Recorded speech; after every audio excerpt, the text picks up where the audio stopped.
बात करते हैं इस बुलेटिन की सबसे पहले बात मध्य प्रदेश से जुड़ी हुई, जहां नई तबादला नीति का ड्राफ्ट तैयार कर लिया गया है। 15 दिन के लिए तबादलों से बैन हटेगा। 20 अगस्त को कैबिनेट की बैठक प्रस्तावित है और मंजूरी के बाद 20 अगस्त से 5 सितंबर तक तबादले हो सकेंगे। तो तबादला नीति में शिक्षा विभाग का ड्राफ्ट शामिल नहीं है। पहले अनुसूचित जाति के खाली पद भरे जाएंगे, लेकिन जिले के भीतर प्रभारी मंत्री का अप्रूवल जरूरी होगा। नई तबादला नीति का ड्राफ्ट तैयार कर लिया गया है। ये बड़ी खबर है इस वक्त की।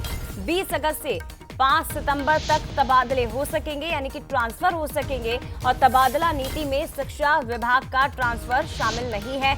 अब ये नया ड्राफ्ट क्या कह रहा है, ये जरा समझने की कोशिश करते हैं। नई तबादला नीति में जो ड्राफ्ट तैयार हुआ है, सीधे रुक करते हैं। सूरज शर्मा हमारे साथ इस वक्त लाइव जुड़ गए हैं। सूरज, जरा समझाइए जो नया ड्राफ्ट है क्या कुछ रहेगा इसके अंदर, क्योंकि 20 अगस्त से 5 सितंबर तक ट्रांसफर हो सकेंगे। नया ड्राफ्ट तैयार हुआ है, क्या कहता है ये ड्राफ्ट?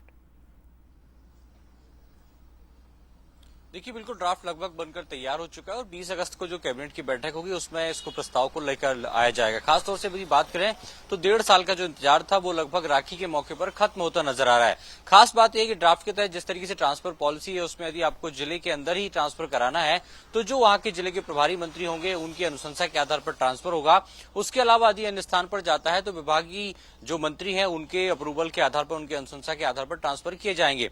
इसके साथ ही लिंगानुपात के हिसाब से जहां पर जिस तरीके से काम होगा वहां पर पुरुषों की पोस्टिंग होगी तो वहीं पर लिंगानुपात के अनुसार ही महिलाओं का ट्रांसफर होगा। खासतौर से स्वास्थ्य विभाग की बात करें तो कई जगह ऐसी होती है जहां पर गायनेक या प्रसव जैसी जो सुविधाएं होती है, मेडिकल सेवा होती है, उनमें महिलाओं की संख्या ज्यादा होती है। तो ऐसे पर उनका ट्रांसफर उन्हीं स्थानों पर होगा। तो कई स्थान ऐसे हैं जहां पर पुरुषों की बहुतायत होती है, वहां पर पुरुषों का ट्रांसफर होगा। इसके साथ ही अनुसूचित जाति के पद जो है वो पहले भरे जाएंगे ट्रांसफर के आधार पर। तो बहुत स्पष्ट नीति है। अब देखना ही होगा कि 20 तारीख को जब कैबिनेट की बैठक में अनुशंसा होगी, इसका अनुमोदन किया जाएगा तो उस समय क्या कुछ इसमें क्लॉज जोड़े जाते हैं। लेकिन ये साफ है कि अब जो लंबा इंतजार था वो खत्म होने वाला है और सिर्फ 15 दिन के लिए बैन हटेंगे। लेकिन इसमें भी एक बात यह है कि शिक्षा विभाग में ये जो ड्राफ्ट है वो शामिल नहीं होगा, क्योंकि माना जा रहा है कि जो शैक्षणिक सत्र है वो शुरू हो चुका है। तो इसको लेकर अब शिक्षा विभाग एक अलग तरीके से ड्राफ्ट तैयार कर रहा है। अब देखना ही होगा कि 2 दिन बाद इसको शामिल करते हैं नहीं करते, क्योंकि स्कूल शुरू हो चुके हैं।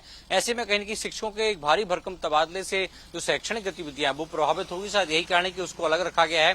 अब शिक्षा विभाग में किस प्रकार से ट्रांसफर होते हैं ये भी बहुत जल्द साफ हो जाएगा। जय निश्चित तौर पर सूरज, लेकिन सबसे महत्वपूर्ण है कि अधिकारी कर्मचारियों का एक जिले से दूसरे जिले में तबादला या फिर जिले के भीतर भी तबादला होगा तो उसके लिए प्रभारी मंत्री का अप्रूवल बेहद जरूरी अब हो चुका है। फिलहाल शुक्रिया आपका सूरज, तमाम जानकारी साझा करने के लिए।